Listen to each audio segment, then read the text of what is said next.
E a gente segue falando, infelizmente, sobre essa violência contra as mulheres.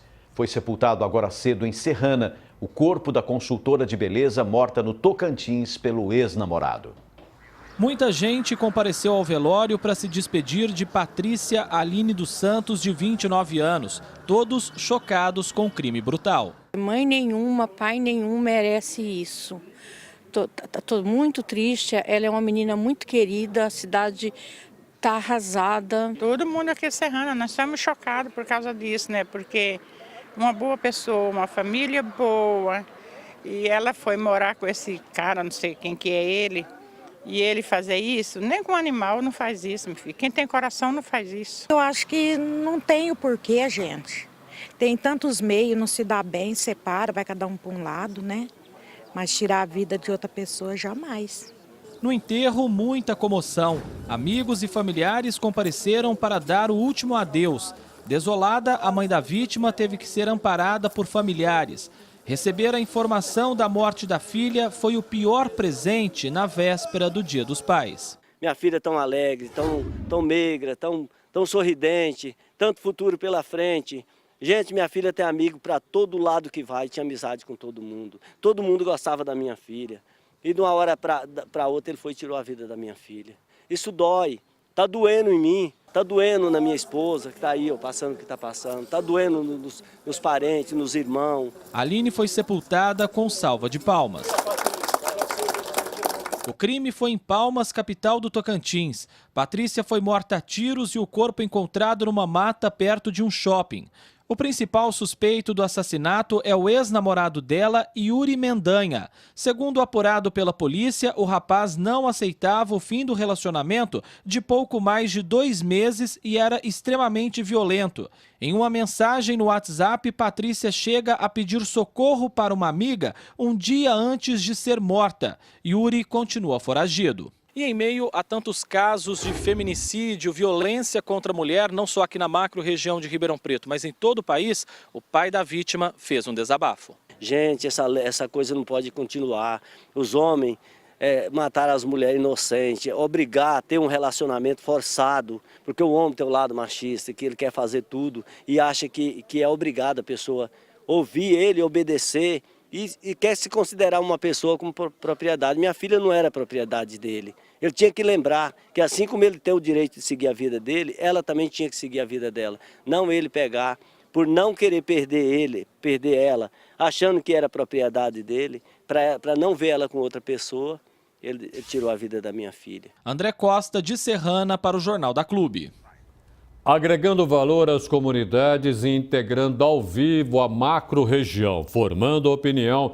Em Ribeirão Preto está a juíza de direito e coordenadora do anexo da violência doméstica, Carolina Moreira Gama. Em São Carlos, o juiz da 3ª Vara Criminal, André Luiz de Macedo. Em Araraquara, advogada e presidente da Comissão da Mulher, Silene Paul de Oliveira. E em Franca, advogada e coordenadora da Comissão da Mulher, Miriam Ravanelli.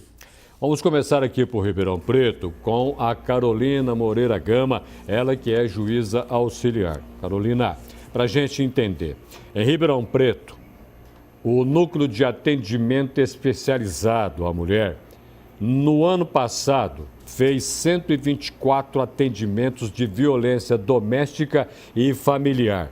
Em 2017, foram 297 casos. Esses números aqui estão meio diferentes para cá e para lá, mas trazem uma preocupação muito grande. O que está acontecendo com a mulher em Ribeirão Preto? Boa tarde a você. Boa tarde a todos e a todas. O que é muito significativo desses números é que estão aparecendo, né? Então a gente vê, na verdade, esses números até com satisfação, no sentido de que a mulher está contando com esses serviços, está contando com o Poder Judiciário, porque a gente tem que lembrar que a lei tem 12 anos e antes da lei muito pouco aparecia para a gente. Então são números que realmente refletem a preocupação com a mulher, porque a violência existe e é grande.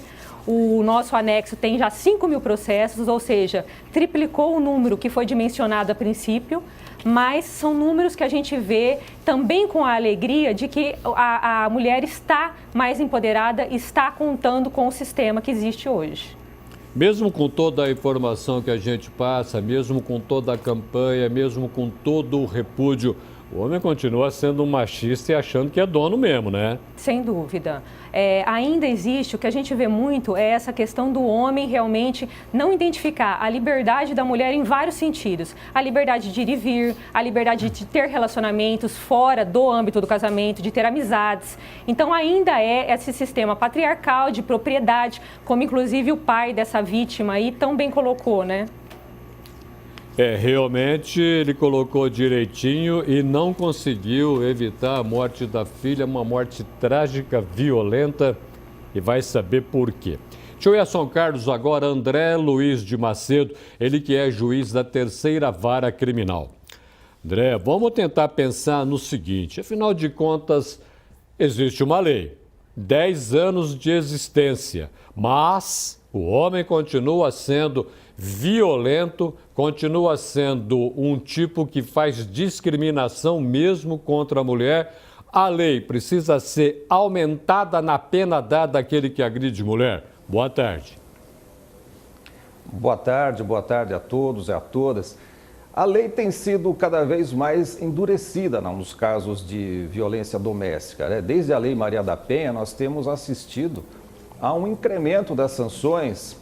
E o último deles aconteceu agora a partir de abril deste ano, que é o crime, a criação do crime de descumprimento de medida protetiva. Mais um passo dado na repressão a esse tipo de delito. Mas o fato é que não basta reprimir, é preciso prevenir. A prevenção, as campanhas de divulgação, de conscientização, são fundamentais para que isso possa ser cuidado de maneira adequada. Não basta apenas punição, a punição é fundamental e importante, mas não só a punição. É preciso prevenir, levar ao conhecimento da sociedade quais são os fatos, quais são os direitos da mulher, as formas de se proteger, as formas de procurar proteção. E isso tudo deve influenciar de maneira decisiva para que a Constituição do Brasil possa garantir efetivamente a dignidade da pessoa humana. Agora, o que a gente não consegue entender é que uma lei existe, a sociedade toda está envolvida e o homem me parece ficar meio alheio a tudo isso daí. Essa cultura machista vai ser combatida de que maneira? Um problema cultural se resolve a partir de uma solução de consciência na comunidade. Nós temos que educar a comunidade. E essa educação começa logo para a criança. Nós precisamos educar as crianças, educar os jovens para que eles cresçam dentro de uma cultura de respeito. E os meios de comunicação têm um papel fundamental ao divulgar os fatos também, para que a comunidade tome consciência a partir das notícias e do choque que causa certo tipo de notícia como esse que estamos vendo aqui no jornal hoje. Eu vou agora até Araraquara, Silene Paul de Oliveira, advogada e presidente da Comissão da Mulher. Para a senhora, como que fica a situação da mulher depois de sofrer a agressão? Afinal de contas, a senhora convive, a senhora conversa, a senhora sente toda a situação após a agressão. Quer dizer, ser agredido já é deselegante e chato. Uma mulher ser agredida por um homem dispensa comentários negativos até. O que a senhora sente na sua conversa com aquelas que foram agredidas? Boa tarde. O que a gente sente, assim, é que a mulher, ela se sente muito constrangida quando acontece a violência com ela. Ela se sente perdida, porque às vezes ela depende financeiramente daquele homem. E também quando ela é orientada, que ela tem que denunciar, que ela tem que fazer o boletim de ocorrência, e quando ela vê que o companheiro dela pode ser preso, aí vem aquele medo, nossa, eu estou prendendo o pai dos meus filhos. Então, é uma questão realmente cultural. A gente tem que começar a identificar logo de início as violências, desde a violência moral, da violência psicológica, tudo isso é uma forma de prevenção. Quando você parte de que a violência psicológica está acontecendo e você breca ela naquele momento, pode evitar esse ciclo evoluir. Porque o feminicídio nada mais é que o encerramento de um ciclo de violência. Ele não começa com agressão física, ele começa lá com menosprezo, com a posição da mulher, o marido colocando a mulher numa posição inferior a ele. Então tudo isso tem que ser mudado. É uma questão cultural e essa questão cultural ela tem que ser derrubada, ela tem que ser ensinada que a mulher ela não é diferente do homem. Nós somos iguais, temos os mesmos direitos e deveres. Boa Franca, agora Miriam Ravanelli, advogada e coordenadora da Comissão da Mulher.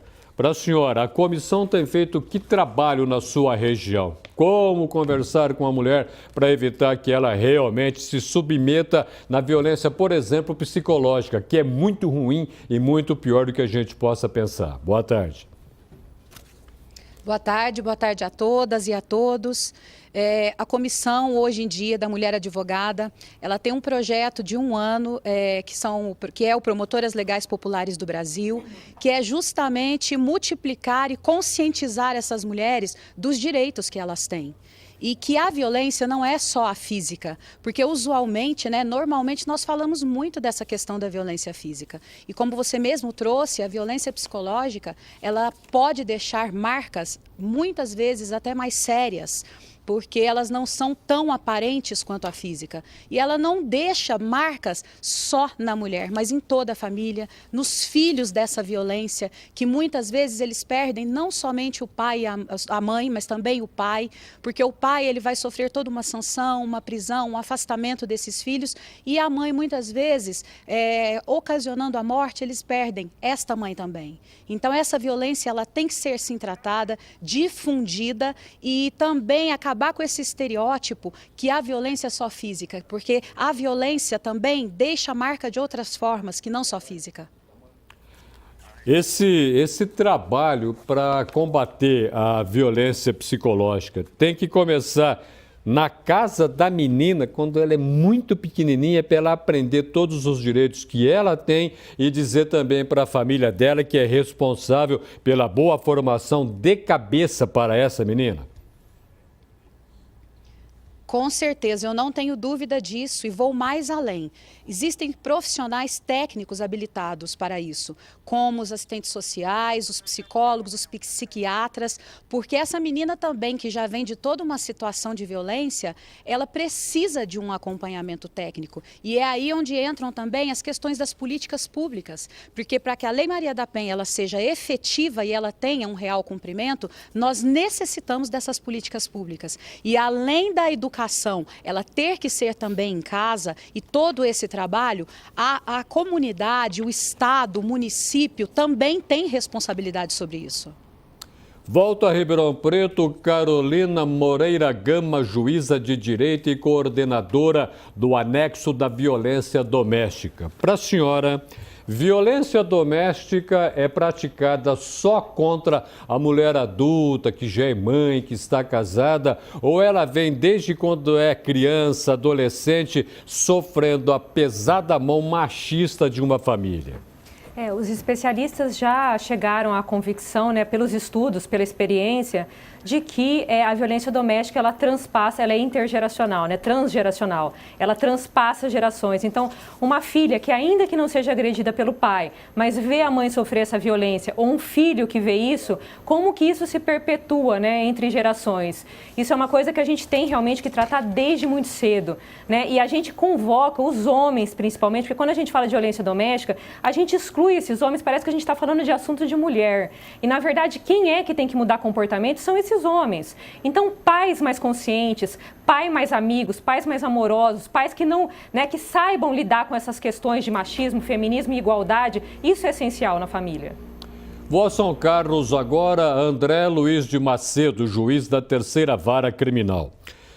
A gente olha aqui os números, a gente fica meio assustado. Em Serrana, uma jovem morreu.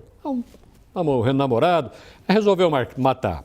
Em Bitiúva, um outro desferiu 13 facadas na namorada. Em Barretos, mais facadas, vamos faquear como se não fosse nada. E em Franca, uma jovem de 21 anos foi morta. Em Curitiba, uma advogada foi atirada do prédio, quarto andar, já para cair e não ter vida. Agora o namorado, o marido, está inventando tantas quantas desculpas. Afinal de contas, essas desculpas que os homens que matam as mulheres convencem alguma coisa, tribunal? Olha, essas questões que o tribunal do júri decide dificilmente escapam à compreensão dos jurados. Os jurados são pessoas preparadas. Todo crime de feminicídio, ou seja, a matar mulher, vai a julgamento pelo tribunal do júri. E os jurados que vão decidir sobre isso, são sempre um grupo de 7 jurados que decidem, dificilmente vai se deixar levar por desculpas sem sentido ou sem fundamento. Então, quem pratica um crime desse não deve ter expectativa de que vai convencer facilmente a sociedade, e a sociedade, no caso, é representada pelos jurados, de que agiu de uma maneira correta. Não vai conseguir, é muito difícil isso. Para a gente entender, quer dizer, quem mata a mulher vai para um júri popular. Aí realmente ele não tem como fazer todo aquele melodrama e alguns advogados também entrando nesse melodrama para livrá-lo de uma culpa que ele tem. O jurado vai decidir com base na prova, claro. O jurado não decide sem um mínimo de amparo naquilo que está no processo. Mas é evidente, a história dos julgamentos tem revelado que o júri decide de maneira consciente, avalia bem as questões e dificilmente deixa passar um crime praticado sem a devida punição. Vou agora até Araraquara. Silene Pó de Oliveira, advogada e presidente da Comissão da Mulher. Na sua cidade, universidades aí famosíssimas que ajudam na formação da mulher com muita consciência e com muita perspectiva de trabalho no mundo machista. Neste meio, você sente que a consciência daquilo que é ser mulher cresceu? Acredito que sim. Eu acho que nos dias de hoje, a mulher ela já tem se apercebido do seu lugar. Que o lugar da mulher é onde ela bem entender. A mulher ela é profissional, ela pode ser a dona de casa, ela tem todos os direitos e sabe de todos os deveres que ela tem. E ela age de acordo com isso, ela não aceita mais que o homem trate ela como propriedade. E eu acredito que isso reflete também na hora que ela acaba criando seus próprios filhos. Eu creio que com esse entendimento, a nossa próxima geração vai começar a entender que mulher não é propriedade, que mulher é um ser humano exatamente igual ao homem. Todos têm os mesmos direitos e deveres. E ela vai criar, os pais vão passar a criar essa nova criança, essa nova geração com esse entendimento. Eu vou agora até Franca. Miriam Ravanelli, advogada e coordenadora da Comissão da Mulher. Para a gente entender, e a senhora é mulher e a senhora poderia nos ajudar também, nós como homens, a entender aquilo que nós estamos fazendo, essa vontade e essa necessidade da mulher em ter espaço na sociedade, em ter respeito, em ter tudo aquilo que o homem tem direito a ter, está mexendo com a cabeça do homem ou ao contrário? Olha, eu acredito que sim. Eu acredito que sim, mas eu acredito que mexa por um ponto positivo, sim. Porque hoje você se discute muito mais essa questão da igualdade de gêneros, né? Eu acredito que o homem hoje fale mais abertamente sobre o assunto e ele esteja mais consciente do lugar da mulher, que, como bem disse a colega de Araraquara, é onde ela quiser estar, é onde ela tiver competência e conhecimento para estar. E o homem também, ele vem aceitando sim esse espaço.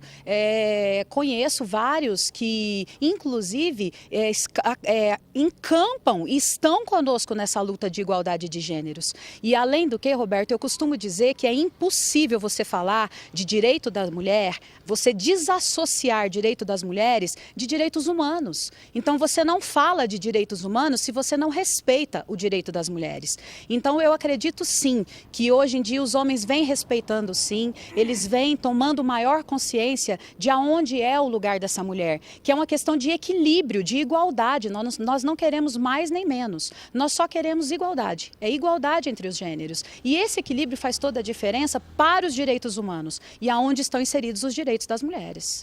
Deixa eu voltar aqui a Ribeirão Preto para fazer uma indagação a Carolina Moreira Gama, ela que é juíza de direito e coordenadora do anexo da violência doméstica. A gente, até pouco tempo atrás, não falava em questão de gênero. Agora é uma coisa que vem muito, todos estão falando, a gente não falava em empoderamento da mulher. Essas novas palavras estão assustando aos homens? Eu acho que realmente assusta pela mudança, pelo peso que elas trazem, né?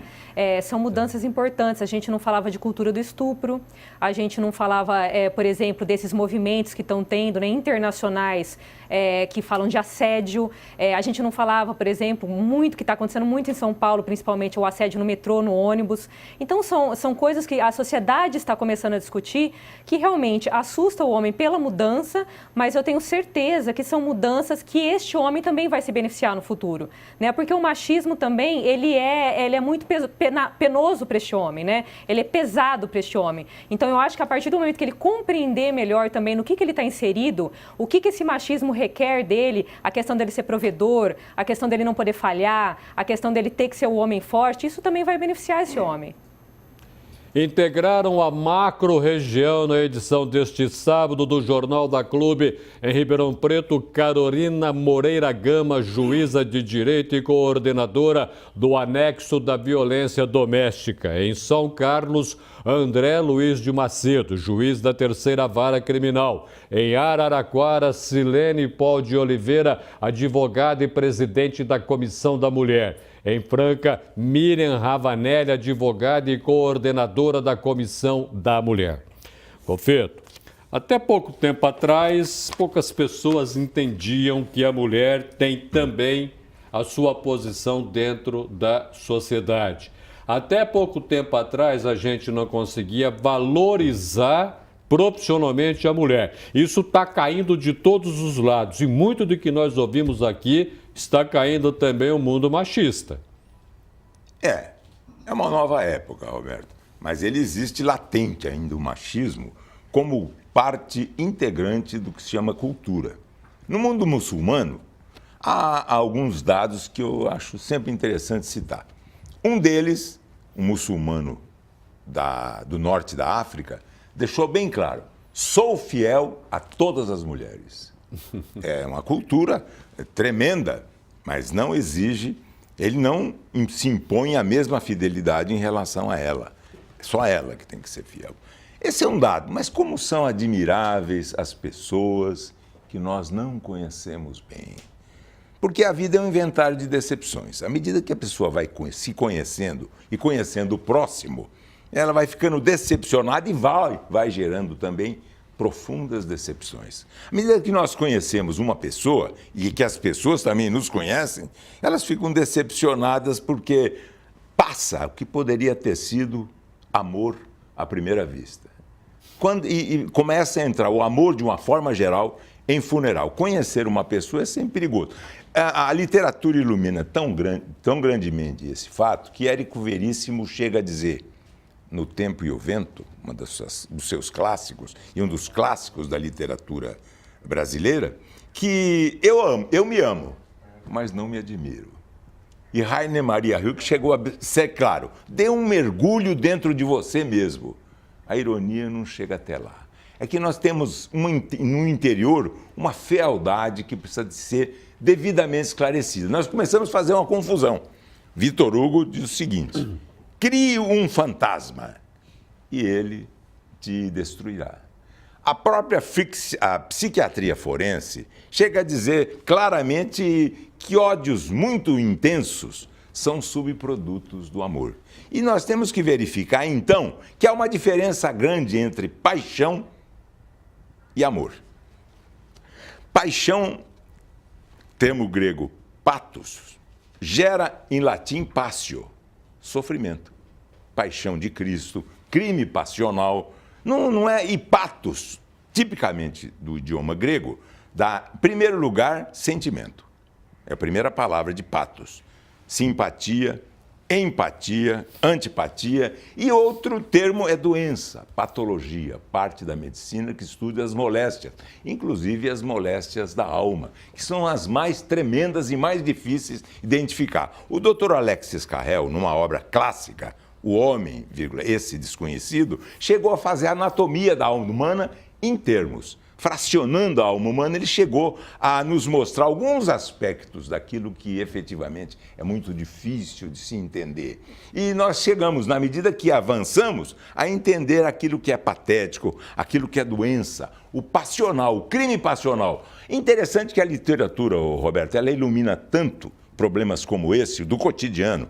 A história é a ciência dos vencedores. A literatura é a arte dos vencidos. Elas têm análises diferentes, mas quando chegamos na análise, nós chegamos a verificar que o romance policial é muito semelhante a um romance amoroso. Naquilo que toca a espionagem, um investigando o outro, verificando a situação do outro, e isso não é amar. Amar é ser feliz com a felicidade do outro e não sofrer. Porque de sofrimento basta a vida no seu cotidiano. Não é verdade, não é isso. Então, quando se faz uma análise, é preciso demonstrar. Se nós conhecemos bem as pessoas, quando nós conhecemos bem a pessoa, nós afastamos. A filosofia que nós... Claro, todos se decidem. Eu vi um assim, a meu respeito, tomei a primeira vista, eu achava esse careca sou eu. Então... Mas depois, não se pode conhecer. Não, Roberto, a vida é um inventário mesmo de decepções. Quer dizer, e assim você conhece uma pessoa, que maravilha. Depois você começa a conhecer mais profundamente. Ficar na epiderme é tenso. Mas o próprio Victor Hugo diz o seguinte, olha uma vez só para ter despertado o desejo. Olha 2 vezes quando você quer analisar a beleza. E olha diversas vezes quando você quer chegar à verdade. A verdade é difícil de se analisar, Roberto. É difícil chegar ao contexto. Começa que a verdade é como mais ou menos a diferença entre felicidade e alegria. A alegria que nós temos em encontrar alguns amigos, ela é centrípeta, é de fora para dentro. Agora, a felicidade é centrífuga, é de dentro para fora. Você não constrói a felicidade verificando o mundo exterior. É construindo internamente essa felicidade. E a felicidade, muitas vezes, é exatamente esse ponto. Quer dizer, amar é ser feliz com a felicidade do próximo. O próximo, o amigo, o parceiro, a amante, afinal, a pessoa que for. Então, você consegue construir isso gradativamente, mas à medida que você conhece mais, começa a filosofia do caminhão. Mantenha a distância. Muitíssimo obrigado pela sua presença no Jornal da Clube. Mantenha a distância. Mantenha a distância, Roberto. Muito obrigado. Bom fim de semana para você. Muito obrigado. Obrigado.